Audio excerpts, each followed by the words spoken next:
The Galactic Council stood tall and proud, a beacon of power in the vast expanse of space. For centuries, they had ruled over countless civilizations, their word law across the stars. The council chambers, a massive structure of gleaming metal and pulsing energy fields, floated in the void, a testament to their technological might. Inside, 12 figures sat around a circular table. Each was different, some with tentacles, others with multiple eyes, and a few looking almost human. But they all shared one thing: a cold, calculating look in their eyes. Order, order. The head counselor, a tall, blue-skinned being named Zax, called out. His voice echoed in the chamber. "We have a pressing matter to discuss." The room fell silent. Zax's 4 eyes scanned the faces around him before he continued. "The Ayani system has been problematic." Murmurs rippled through the chamber.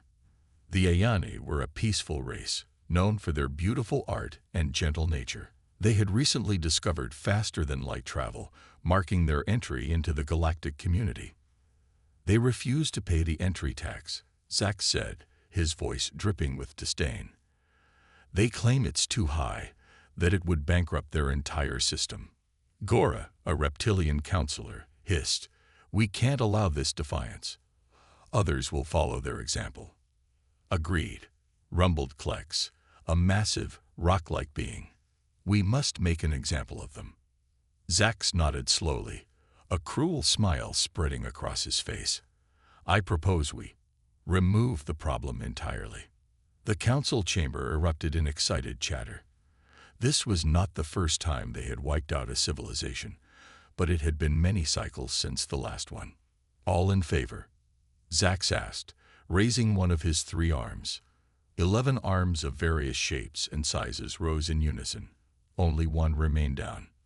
"Lyra," Zax said, turning to the lone dissenter. "You disagree?" Lyra, the youngest member of the council, and the only one who looked remotely human, stood up. Her silver hair shimmered in the low light. "This is wrong," she said, her voice firm despite the trembling in her hands. "The Ayani are innocent. They simply can't afford our demands. We should negotiate, not exterminate." Zax's eyes narrowed. "Your compassion is misplaced, young one. The council's will is absolute. The Ayani must learn this, as must you." He turned to the others. "Prepare the fleet. We strike in 3 cycles." As the council members filed out, discussing the upcoming slaughter like it was a festival, Lyra stood alone. She knew she had to do something, but what? The council's power seemed absolute. Little did they know, their actions would soon awaken a sleeping giant. Humanity, a race the council had dismissed as primitive and unimportant, was about to change the fate of the galaxy forever. In the following days, massive warships gathered near the Ayani system. Each was a city in space, bristling with weapons that could crack planets. The crews, made up of various alien races loyal to the council, prepared for battle. But there would be no battle, only slaughter. Zax stood on the bridge of the flagship, watching as the fleet entered the Ayani system. The peaceful planets, green and blue jewels hanging in space, had no idea what was coming. "Begin the attack," Zax ordered, his voice cold and emotionless. The first beams of energy lanced out, striking cities and vaporizing millions in an instant. The Ayani, with no significant defenses, could only watch in horror as death rained from the sky. From her ship, Lyra watched with tears in her eyes. She had tried to warn the Ayani, but the council had been watching her. Now, all she could do was bear witness to this atrocity. As the attack continued, a small, unnoticed ship slipped away from Lyra's vessel. On board, a data crystal contained evidence of the council's crimes. Its destination: a small blue planet in an unimportant arm of the galaxy, a planet called Earth. The slaughter of the Ayani continued, but the seeds of the council's downfall had been sown.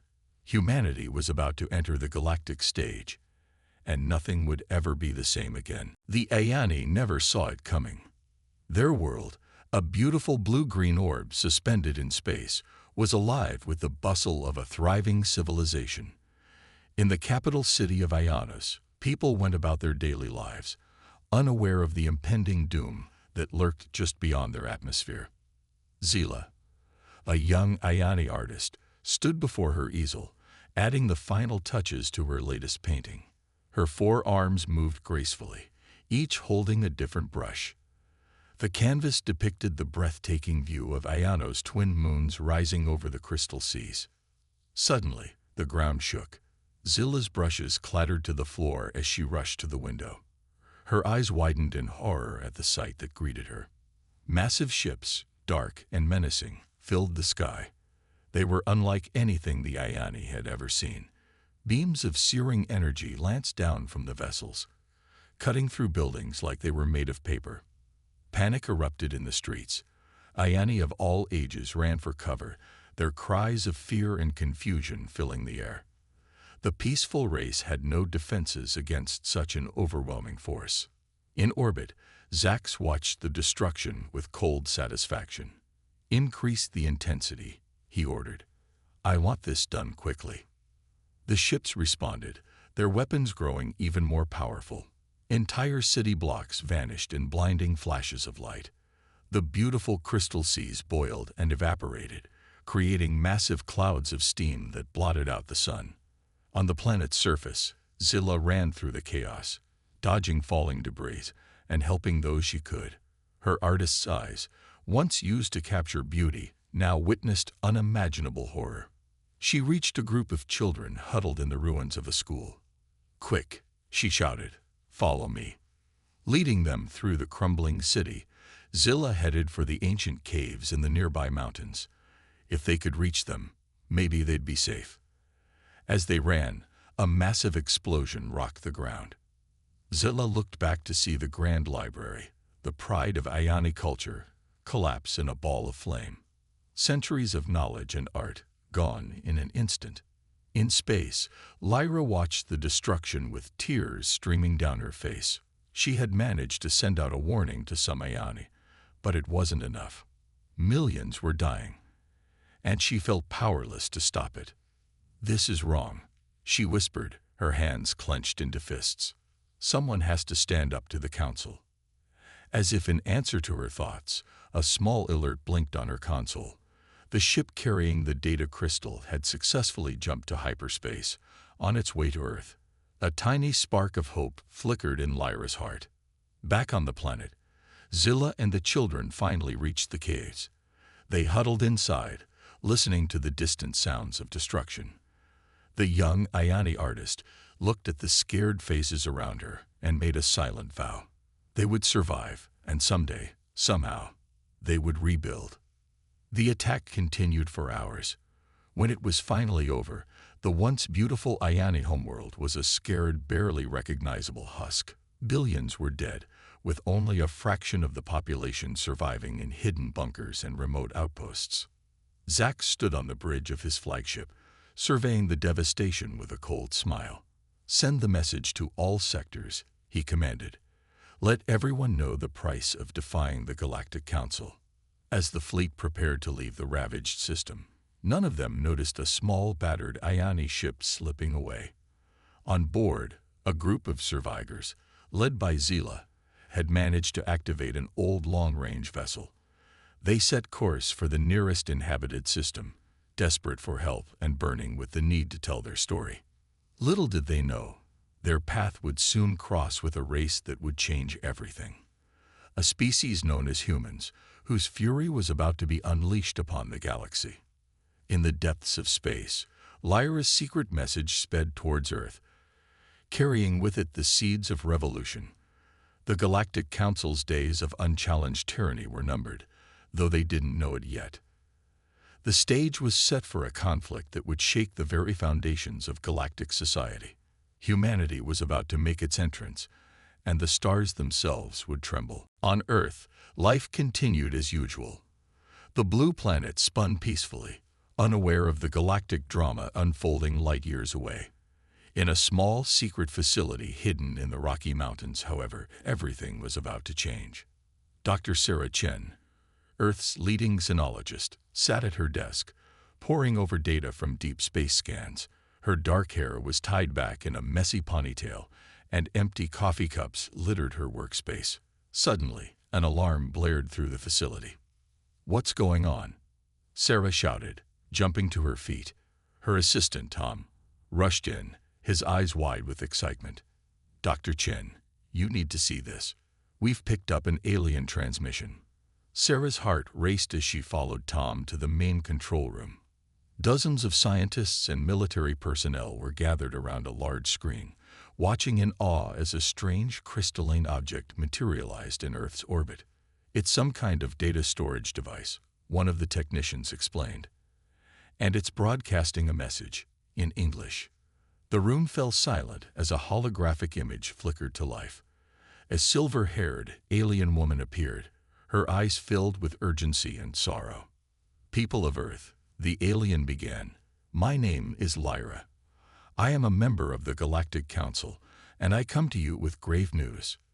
The Council, meant to be a force for peace, has become corrupt and tyrannical. They have just committed a terrible atrocity, slaughtering billions of innocent Ayani."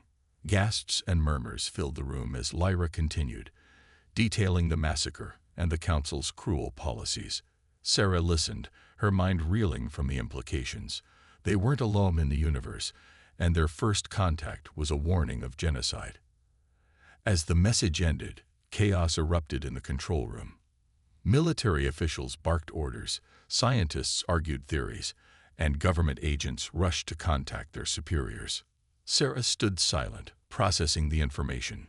Then, with determination in her eyes, she spoke up. "We need to verify this, and if it's true, we need to do something."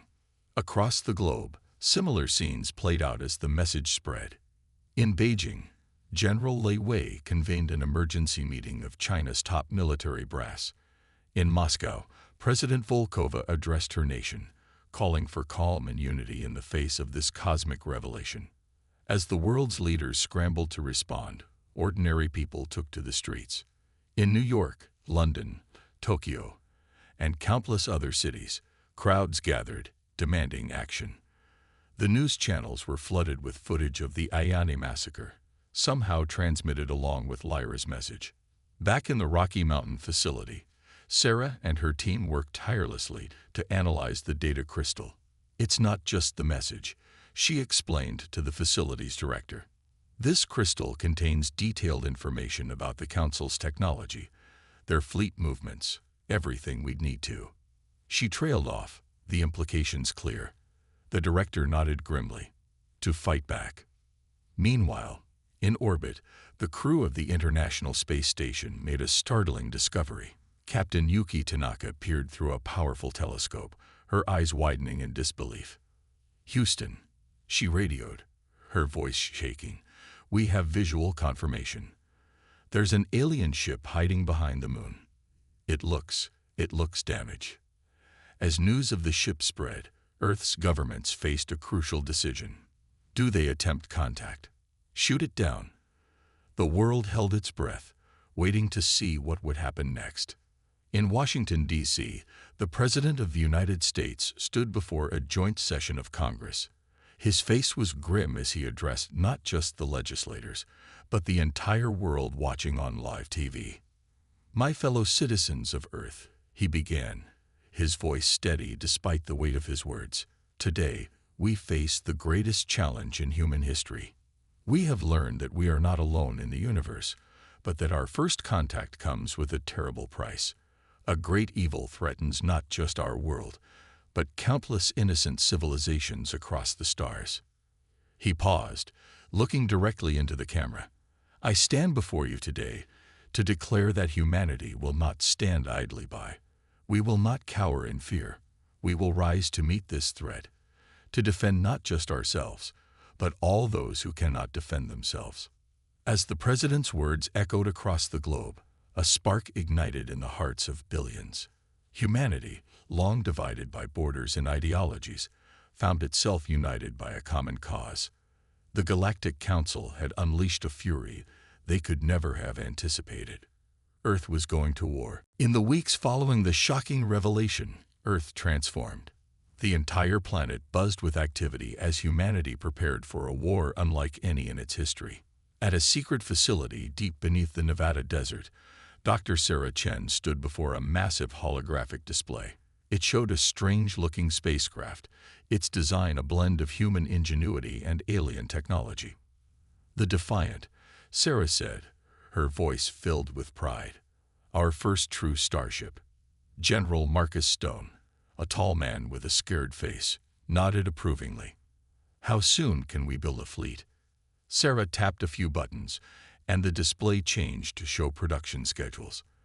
"With the whole world working together, we can have 100 ships ready in 6 months. 1,000 in a year." The general's eyes widened. Incredible. But will it be enough? Before Sarah could answer, an alarm blared. A young lieutenant burst into the room. "Sir, we've made contact with the alien ship behind the moon. They're requesting permission to land." Across the globe, in a hidden bunker beneath Moscow, President Volkova received the news with a mixture of excitement and trepidation. She turned to her advisors. "Prepare for their arrival, but be ready for anything." Hours later, in a heavily guarded airfield in Siberia, a battered alien ship descended from the sky. As it landed, a crowd of world leaders, scientists, and military personnel watched with bated breath. The ship's door opened with a hiss, and out stepped a group of aliens. They were tall, with 4 arms and iridescent skin. At their head was a familiar face: Zila, the Ioni artist who had led the escape from her doomed world. Zila approached the human delegation, her large eyes taking in the heavily armed soldiers surrounding them. She raised all 4 of her hands in a gesture of peace. "People of Earth," she said, her voice translated by a device around her neck, "we come seeking refuge and alliance. We are the last survivors of the Ioni, and we bring knowledge that may help you in the coming war." President Volkova stepped forward, extending her hand in the human gesture of greeting. "On behalf of Earth, we welcome you. Your tragedy has become our call to action." As Zila and the human leaders began to talk, activity around the world intensified. In orbit, construction began on massive space stations that would serve as shipyards. On the ground, factories worked around the clock, producing advanced weapons and defenses based on the alien technology. In universities and research labs, human scientists worked side by side with Ioni refugees, pushing the boundaries of physics and engineering. New technologies emerged at an astonishing pace: gravity manipulation, faster than light travel, energy shields that could withstand the force of a nuclear blast. But it wasn't just technology that was changing. Humanity itself was evolving, united in a way it had never been before. Old rivalries were set aside. Borders became meaningless in the face of a cosmic threat. In a refugee camp in what was once Sudan, a former child soldier named Abibi worked alongside a retired U.S. Marine, both of them training civilians to operate advanced defense systems. In Tokyo, a young hacker named Yuki collaborated with an AI expert from Iran, developing software to counter alien cyberattacks. As the months passed, Earth's transformation continued. The first fleet of starships took shape in orbit, each vessel a testament to the combined will and ingenuity of humanity and their Ioni allies. On the bridge of the Defiant, now complete and ready for its first mission, Dr. Sarah Chen stood beside General Stone. They watched as Earth grew smaller in the view screen, the vastness of space opening up before them. "Are we ready for this?" Sarah asked, her voice barely above a whisper. The general's face was grim but determined. "We have to be. The galaxy needs us." As the Defiant prepared to make its first faster-than-light jump, a message came through from Earth. It was a joint statement from the leaders of every nation, broadcast to the fleet and to every person on the planet. "Today we take our first steps into a larger universe. We go not just as Americans or Russians or Chinese, but as Earthlings, as representatives of all humanity. We go to defend not just our world, but all worlds that suffer under tyranny. May we be worthy of this great responsibility." With a flash of light, the Defiant disappeared into hyperspace, leading humanity into a war that would decide the fate of the galaxy. The Galactic Council had no idea what they had awakened. Humanity's fury was about to be unleashed, and the stars themselves would tremble. The Defiant dropped out of hyperspace with a flash of light, its crew tense and ready. They found themselves in a bustling star system, ships of various alien designs zipping back and forth between planets and space stations. On the bridge, Dr. Sarah Chen's eyes widened. "It's incredible," she breathed, taking in the view. General Stone nodded, his face grim. "And somewhere out there is the Galactic Council." "Ensign, what's our status?" A young officer replied. "Our cloaking device is functioning." "Sir, they can't see us." Suddenly, alarms blared. Multiple ships approaching. The tactical officer shouted. "They're firing on a small transport vessel." On the main screen, they watched as 3 sleek, predatory ships surrounded a smaller, clumsy-looking craft. Energy beams lashed out, scoring hits on the transport's hull. "Those are Council enforcers, Zoila, their Ioni ally," said with a growl. "The transport must be refusing to pay their taxes." General Stone's jaw clenched. "Not on our watch. Weapons officer, target the enforcers. Let's introduce ourselves to the galaxy." The Defiant decloaked, its sudden appearance causing confusion among the attacking ships. Before they could react, the Earth vessel opened fire. Advanced plasma beams, born from the merger of human and Ioni technology, lanced out. The first enforcer ship exploded in a brilliant flash. The second tried to return fire, but the Defiant's shields held firm. Another volley from the Earth ship, and the second enforcer was reduced to drifting debris. The third enforcer turned to flee, but a tractor beam from the Defiant held it in place. "Open a channel," General Stone commanded. The main screen flickered to life, showing the alien captain of the enforcer ship. Its eyes widened in shock at the sight of humans. "This is General Marcus Stone of the Earth ship Defiant," Stone said, his voice hard. "Your days of terrorizing innocent people are over. Surrender now." Back on the Defiance bridge, Sarah whispered to Zila, "I thought we were going to stay hidden, gather intelligence." Zila's 4 arms gestured expressively. "Sometimes, the best way to gather intelligence is to make a big noise and see who comes running." As if on cue, space around them lit up with new arrivals. Dozens of ships dropped out of hyperspace, a mix of Council warships and vessels from other races, drawn by the commotion. "Incoming transmission," the comms officer announced. It's the Galactic Council themselves." The main screen split, showing the enforcer captain on one side, and the stern face of Zax, the council leader, on the other. "What is the meaning of this?" Zax demanded, his 4 eyes narrowing as he took in the human bridge crew. "Who are you primitives to interfere in council business?" General Stone stepped forward, his voice filled with controlled fury. "We are humanity, and we're here to stop your reign of terror. We know what you did to the Ioni. Your days of unchecked power are over." Zax's face contorted with rage. "You dare? You have no idea of the forces you're dealing with, humans. I will crush your pathetic species just like I crushed the Ioni." As Zax ranted, Sarah noticed something on one of the sensor displays. She quickly whispered to General Stone, who nodded subtly. "You had your chance for peace, Zax," Stone said calmly. "Now you'll face justice for your crimes." With that, he cut the transmission. "All hands, battle stations," he barked. "Execute Operation Thunderbolt." Space around the Defiant shimmered as dozens of human ships decloaked, their weapons trained on the surprised Council fleet. On a nearby moon, hidden weapon platforms powered up, their massive cannons targeting the largest Council ships. From the edges of the system, more Earth ships appeared, cutting off any escape routes. The element of surprise was total. In the span of a few minutes, humanity had sprung a trap that would become legendary across the galaxy. As the battle began in earnest, with energy beams crisscrossing space and explosions blossoming like deadly flowers, word spread rapidly through the galactic communication networks. A new power had arrived on the scene, one that dared to challenge the Galactic Council itself. Throughout the system, oppressed alien races watched in awe and growing hope. The humans, creatures many had never even heard of before, were fighting back against the tyrants.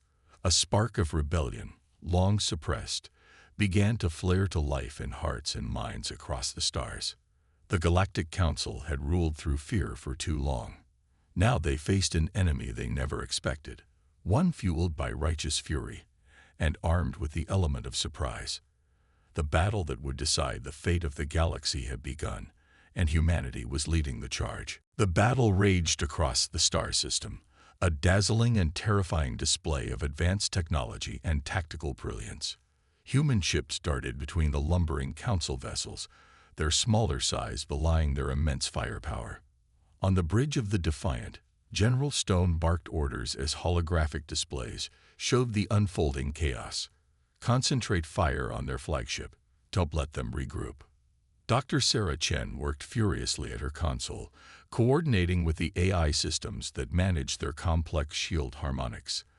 Their weapons are adapting, she shouted over the noise of the battle. But so are we. Suddenly, a massive explosion rocked the ship. Sparks flew from consoles, and crew members were thrown to the floor. Direct hit to our port side. The tactical officer yelled. Shields at 60%. Stone gritted his teeth. Evasive maneuvers. Bring us about for another pass. As the Defiant swung around, they saw a sight that made their hearts soar. The Council's flagship, a behemoth of a vessel that dwarfed everything else in the battle, was listing to one side, great gouts of flame erupting from its hull.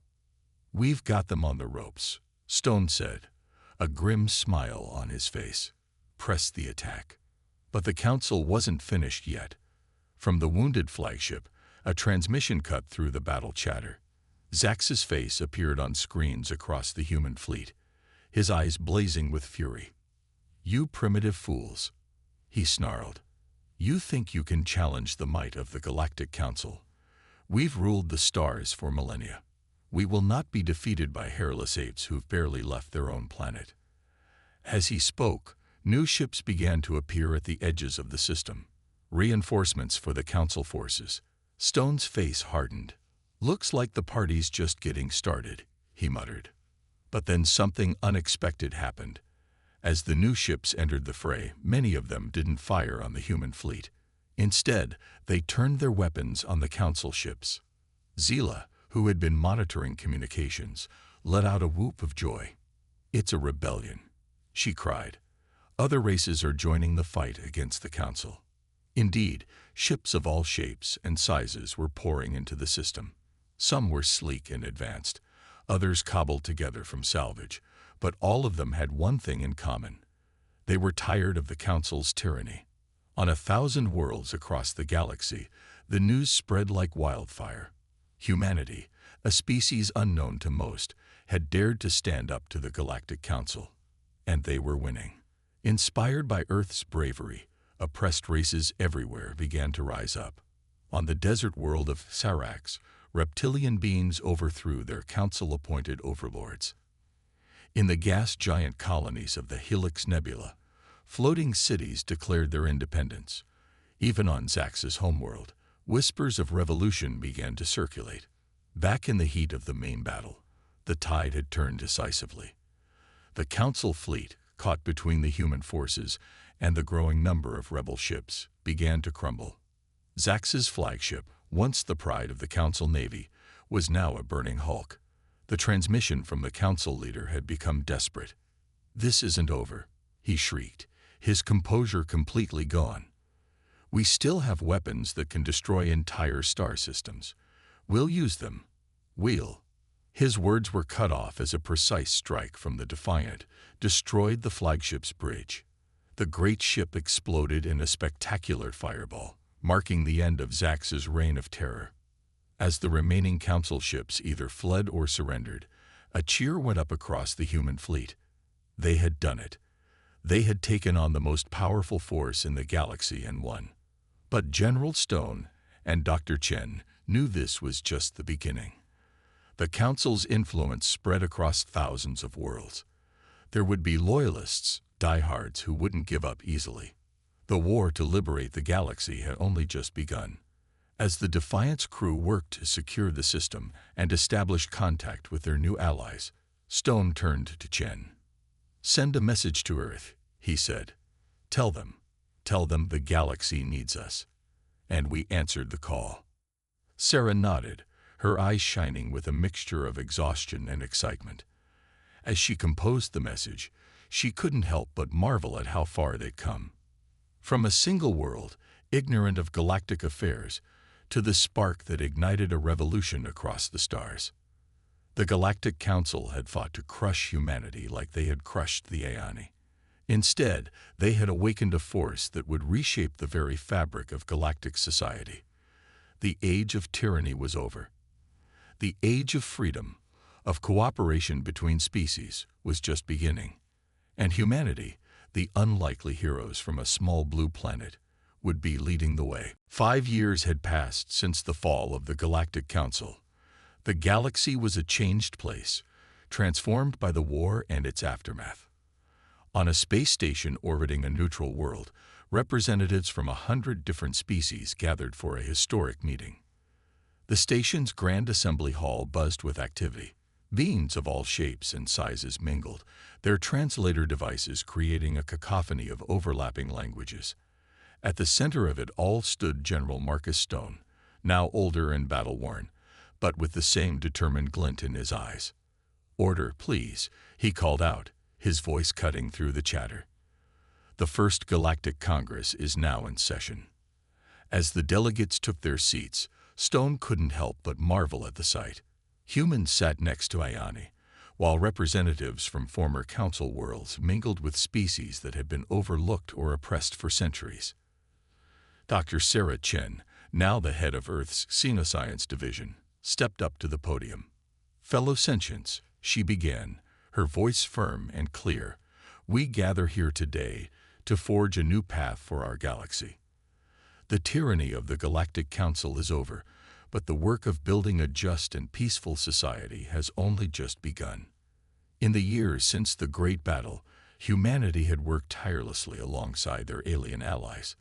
They had liberated Council-controlled worlds, dismantled oppressive regimes, and helped rebuild shattered civilizations. It hadn't been easy. There had been resistance, betrayals, and moments of doubt. But through it all, the spirit that had driven them to challenge the Council in the first place had persevered. As Sarah spoke of plans for mutual defense, free trade, and cultural exchange, Stone's mind wandered to some of the key moments of the past 5 years. The liberation of the Aeoni colony worlds, where Zila had tearfully reunited with survivors she thought long dead. The tense negotiations with former Council enforcers, some of whom had joined the rebellion in its final days. The discovery of ancient, peaceful species that had hidden themselves away, fearing the Council's wrath. But most of all, he remembered the faces of countless beings who had looked to humanity with hope and gratitude. The humans had been the spark, but the fire of freedom had spread across the galaxy, fueled by the courage and determination of many species. As Sarah concluded her speech, a tall, crystalline being rose to speak. Stone recognized him as Exilith, a representative from a species that had once been the Council's most feared enforcers. Not long ago, Exilith's melodious voice rang out. "My people were your enemies. We were the fist of the Council, bringing terror to many worlds." He paused, his faceted body shimmering with emotion. "But you humans showed us a better way. You defeated us, yes, but then you offered us friendship, a chance at redemption. Today we stand with you as allies, committed to healing the wounds of the past." A ripple of approval went through the assembly. More representatives stood to speak, each sharing their hopes and commitments for this new galactic society. As the session went on, Stone felt a tap on his shoulder. He turned to see Zila, the Aeoni artist who had become one of his closest friends and advisors. "Did you ever imagine it would turn out like this?" she asked, her large eyes twinkling. Stone chuckled softly. "Honestly, when we first learned about the council and what they'd done to your people, all I could think about was payback. But this," he gestured at the assembly, "this is better than any revenge." Zila nodded, her forearms moving in a complex gesture of agreement. "You humans are full of surprises. You came into the galaxy breathing fire and fury, but you've stayed to build and heal." As the first session of the Galactic Congress drew to a close, the delegates rose as one to approve the founding charter. It wasn't a perfect document, and there would be challenges ahead, but it was a start. A new age of cooperation and mutual respect was dawning. Outside the station, the stars shone brightly. Ships of all designs moved peacefully through space, their running lights painting streaks across the void. On countless worlds, beings looked up at those same stars with hope instead of fear. The Galactic Council's cruelty had unleashed humanity's fury, but it was humanity's capacity for compassion, forgiveness, and vision that had truly changed the galaxy. As General Stone and Dr. Chen left the assembly hall, they knew their work was far from over. But for the first time in millennia, the future of the galaxy looked bright. The age of tyranny was over. The age of unity had begun, and humanity, once an unknown species on a small blue planet, now stood tall among the stars, ready to face whatever challenges the universe might bring.